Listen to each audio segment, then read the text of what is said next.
बाली में 89% हिंदू आबादी है, लिहाजा पीएम मोदी ने इंडोनेशिया में रह रहे भारतीयों को संबोधित करते हुए हिंदू संस्कृति का भी जिक्र किया और कहा कि जिस तरह हिंदुस्तान में हर अच्छे काम की शुरुआत श्री गणेश करके होती है, वैसे ही बाली में भी हर जगह श्री गणेश ही नजर आते हैं।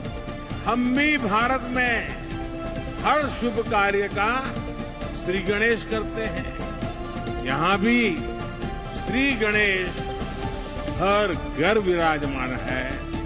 जबकि इस दौरान पीएम मोदी ने कहा कि 2014 के बाद से भारत बदल गया है।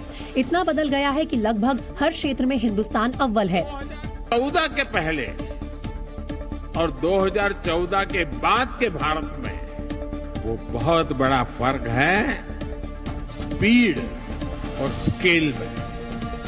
पीएम मोदी ने अपनी सरकार के विकास कार्यों का जिक्र करने के साथ कोरोना महामारी के खिलाफ युद्ध का भी उल्लेख किया और कहा कि मुफ्त वैक्सीन लगाने में भारत ने रिकॉर्ड बनाया।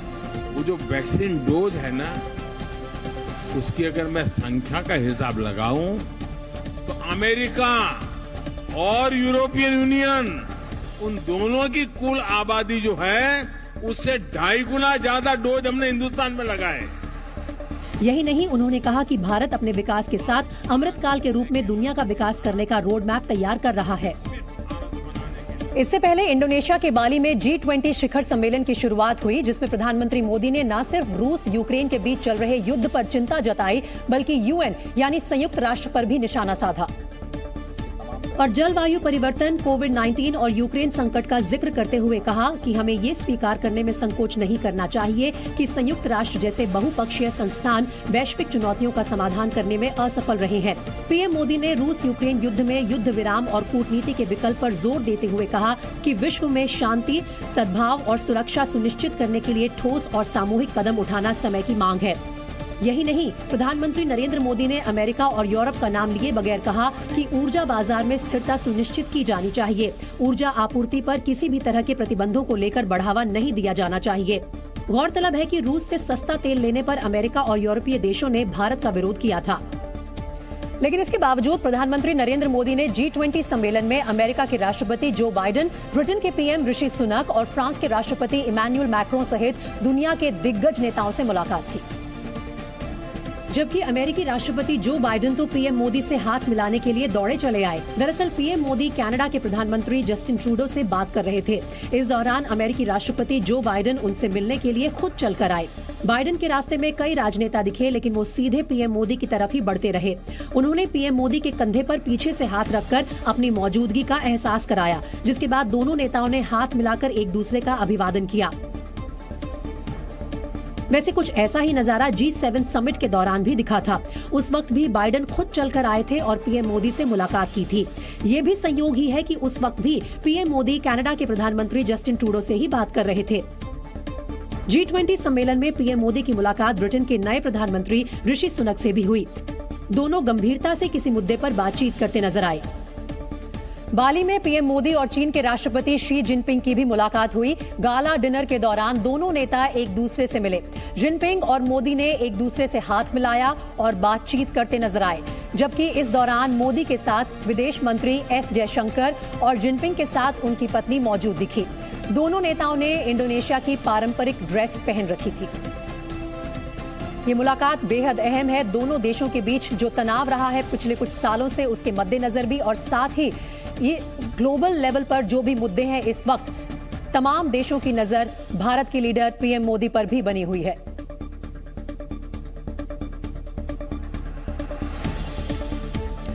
वहीं दुनिया की बड़ी कंपनियों में कर्मचारियों को नौकरी से निकालने का ट्रेंड थमने की बजाय और बढ़ता जा रहा है। ट्विटर और मेटा के बाद अब अमेजॉन में भी छटनी की तलवार चलने वाली है। अमेरिकी मीडिया की रिपोर्ट्स के मुताबिक अमेजॉन के अगले कुछ दिनों में 10,000 कर्मचारियों की नौकरी से जाने की संभावना है। बताया जा रहा है कि इनमें ज्यादातर कर्मचारी कॉर्पोरेट और टेक्नोलॉजी डिपार्टमेंट के होंगे। खबर है कि कर्मचारियों को नौकरी से निकालने की शुरुआत इसी हफ्ते हो जाएगी। फिलहाल दुनिया भर में अमेजॉन के 15 लाख से ज्यादा कर्मचारी हैं। रिपोर्ट्स के मुताबिक अमेजॉन मैनेजमेंट फिलहाल वॉइस असिस्टेंट एलेक्सा और रिटेल सेक्टर पर फोकस करना चाहती है। 2 साल पहले कोविड काल में अमेजॉन ने रिकॉर्ड प्रॉफिट कमाया था, जिसके बाद कंपनी ने अपने कर्मचारियों की तादाद बढ़ाकर 2 साल में 2 गुनी कर ली। लेकिन इस साल अमेजॉन को तगड़ा झटका लगा और उसकी तेजी 20 साल में सबसे धीमी रही। दूसरी ओर इस साल अमेरिका में बढ़ती महंगाई की वजह से लोगों ने ऑनलाइन खरीदारी भी कम कर दी। माना जा रहा है कि इन आर्थिक झटकों से निपटने के लिए ही अमेजॉन ने छटनी की योजना बनाई है। सुरक्षा बलों की सतर्कता की वजह से जम्मू में बम धमाका करने की आतंकियों की साजिश नाकाम हो गई। जम्मू के फलिया मंडल इलाके में सोमवार रात एक लावारिस बैग मिला, जिसमें 2 आईईडी बम रखे गए थे। बताया गया कि आतंकियों ने बड़े हमले को अंजाम देने के लिए बैग में बम प्लांट किया था, लेकिन वो अपने मंसूबों में कामयाब हो पाते उससे पहले ही पुलिस ने संदिग्ध बैग बरामद कर लिया। बैग से मिले दोनों बमों को बम निरोधक दस्ते ने मौके पर पहुंचकर नष्ट कर दिया। जिस जगह पर आईईडी बरामद हुई है वहां से पुलिस पोस्ट कुछ ही दूरी पर है। ऐसे में सुरक्षा एजेंसियों को शक है कि इस बार पुलिस पोस्ट पर हमले की साजिश थी। जवानों की सतर्कता से आतंकियों की प्लानिंग चौपट हो गई। जांच एजेंसियां अब इस बात का पता लगाने में जुटी हैं कि पुलिस पोस्ट के पास विस्फोटकों से भरा बैग किसने रखा। धर्म परिवर्तन पर संघ प्रमुख मोहन भागवत ने बड़ा बयान दिया है। उन्होंने कहा कि जबरन धर्म परिवर्तन करना गलत है। मोहन भागवत ने सभी धर्मों और उनकी पूजा पद्धति का सम्मान करने की भी अपील की। सबकी पूजाओं का आदर करो, सबकी पूजा उतनी ही सत्य है जितनी मेरी सत्य है, ऐसा स्वीकार करो। किसी की पूजा को बदलने का प्रयास मत करो। खुद होके कोई बदलना चाहता बात अलग है,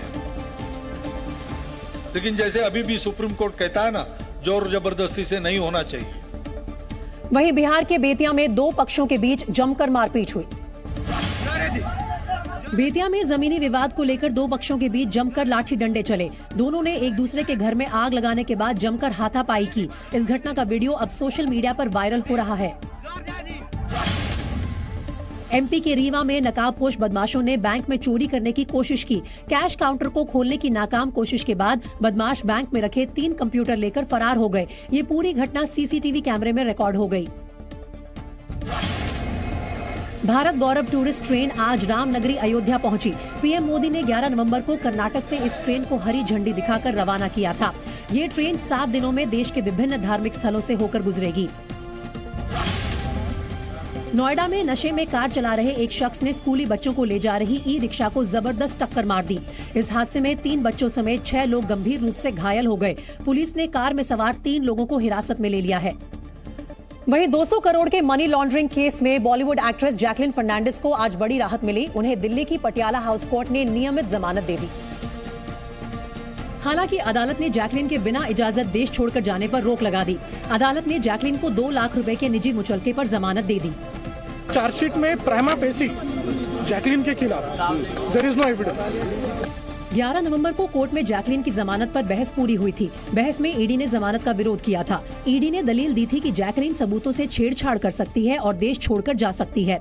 हालांकि जैकलिन के वकीलों ने ईडी पर उनके मुवक्किल को बेवजह तंग करने का आरोप लगाया था। जैकलिन की तरफ से जांच में पूरा सहयोग करने का भी भरोसा दिया गया था। अदालत ने दोनों पक्षों की दलील सुनने के बाद फैसला सुरक्षित रख लिया था। आज अदालत ने उन्हें शर्तों के साथ जमानत दे दी। जैकलिन पर आरोप है कि वो महाठग सुकेश चंद्रशेखर की काली करतूतों को जानती थी। इसके बावजूद उन्होंने सुकेश से महंगे गिफ्ट्स लिए। इस मामले में जैकलिन से कई राउंड की पूछताछ हो चुकी है और अब तक वो अंतरिम जमानत पर थी। रूस के साथ जारी जंग के बीच यूक्रेन के राष्ट्रपति वोलोदिमीर ज़ेलेंस्की ने आज बड़ा बयान दिया। उन्होंने दावा किया कि खेरसोन से रूसी सेना की वापसी के साथ ही युद्ध की समाप्ति की शुरुआत हो चुकी है। दरअसल वोलोदिमीर ज़ेलेंस्की खेरसोन पहुंचे थे, जहां उन्होंने न सिर्फ यूक्रेनियन सैनिकों का मनोबल बढ़ाया, बल्कि बीच चौराहे पर यूक्रेन का झंडा फहराकर घोषणा की, अब जंग खत्म होने को है।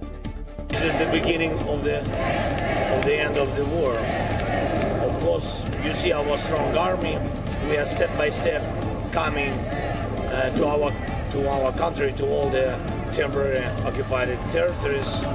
ज़ेलेंस्की के खेरसोन दौरे को लेकर सवाल पूछे जाने पर रूसी राष्ट्रपति कार्यालय यानी क्रेमलिन के प्रवक्ता दिमित्री पेस्कोव ने टिप्पणी करने से इनकार कर दिया। उन्होंने कहा कि खेरसोन रूसी संघ का हिस्सा है।